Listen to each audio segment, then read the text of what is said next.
Hello everyone, my name is Skye Wiggett. I chose to do my informative speech on the history of tobacco use and its harms. From personal experience, I know that tobacco is absolutely horrible for you. My grandfather, 7 years ago, had a severe stroke, and he was a heavy smoker and a drinker. The doctors all said that it was the lifestyle that he was leading that obviously led to his stroke. He had been smoking cigarettes since he was 12 years old, and at age 60, he suffered a stroke. The stroke paralyzed the right side of his body and his tongue. When all this was happening, and he was pretty much on death's bed, but I made a promise to myself for my future children and grandchildren that I would never lay hands on a cigarette. And to this day, at 21 years old, that still holds true, which I'm proud of. Thankfully, my grandfather is okay, and he's still sick, but he's alive with us still, so that's great. But tobacco has a long history in the Americas. It is said that the Mayan Indians in Mexico carved drawings into stone of them using tobacco back in 600 AD. Tobacco was first grown by the American Indians before the Europeans came to England.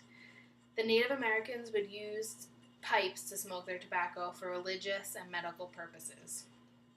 They did not smoke tobacco every day, and tobacco was the first crop grown in North America for money. The settlers in Jamestown, Virginia, used tobacco as their main source for cash. It was their cash crop. And even our first president, George Washington, grew tobacco. By the 1800s, many people were smoking tobacco, but only in small doses. It ranges about 40 cigarettes per year per person, which is 2 packs, I guess, in today's terminology. And by 1965, the first commercial cigarette was made by Washington Duke on his 300-acre farm in Raleigh, North Carolina. Duke and his workers hand-rolled each cigarette, and they were sold to soldiers during the Civil War. Then finally, in 1881, the cigarette machine was invented, and that is when smoking became widespread.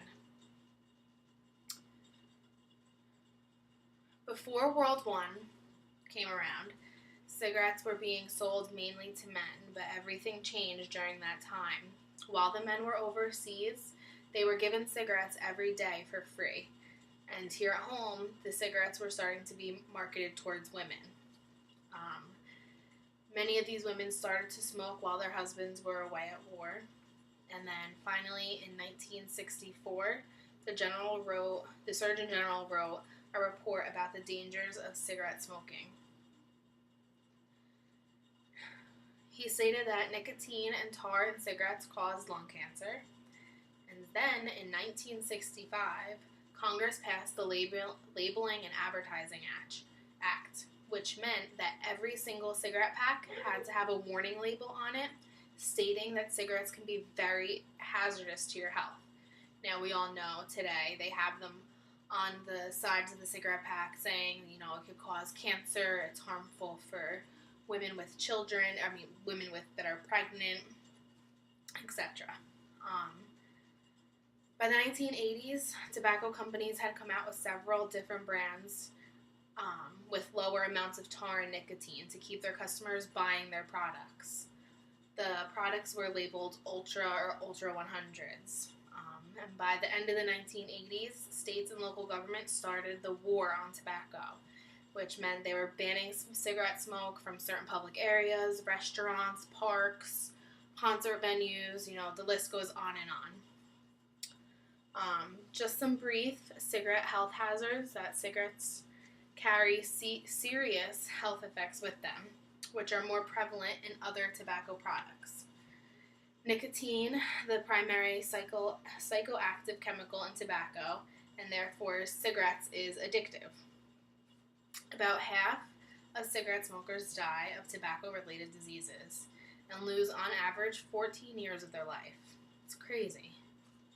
Cigarette use by pregnant women has also shown to cause birth defects, including low birth weight, fetal abnormalities, and premature birth, which is absolutely horrible. Secondhand smoke from cigarettes has been shown to be very serious health hazard to bystanders, which has led to legislation that has prohibited smoking in many workplaces and public areas. Cigarettes are also a frequent source of fires, leading to loss in lives in private homes. So, I mean, cigarette smoke is just not good. It's just not, you know. To me, I feel that the history of tobacco is very interesting, you know, considering my story of my grandfather and considering how relevant it is in today's society.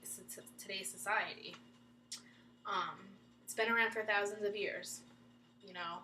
Today, though, we need to think about before we put that cigarette in our mouths. We need to think before we choose the smoker's path. I'm 21 years old, and I have several friends who smoke cigarettes on an everyday basis, and it truly, really just boggles my mind that how can they be so unintelligent and so blind to all of these facts that we have out there today. And to just really, how can they put that cancer stick in their mouth, you know? But overall, I hope you enjoyed my presentation, and have a good day.